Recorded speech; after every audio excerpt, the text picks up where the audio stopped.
लाहौर के इलाके बागबानपुरा में मोटरसाइकिल और गाड़ी पर सवार अफराद की फायरिंग से 3 अफराद जान बहक अफराद के लवाहिकीन का सड़क बंद करके एहतजाज।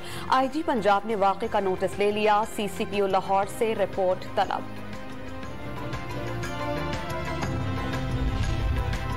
कराची के इलाके नॉर्थ नासिमाबाद KDA पुल के करीब कार पर फायरिंग से एक शख्स जान बहक। पुलिस के मुताबिक वाक़या दौरान डकैती मसाहमत पर पेश आया।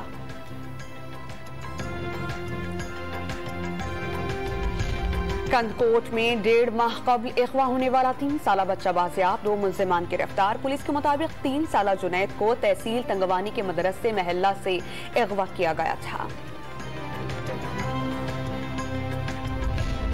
हुकूमत ने lieutenant general retired Sajjad Ghani को चेयरमैन वापडा मुकर्रर कर दिया, नोटिफिकेशन जारी।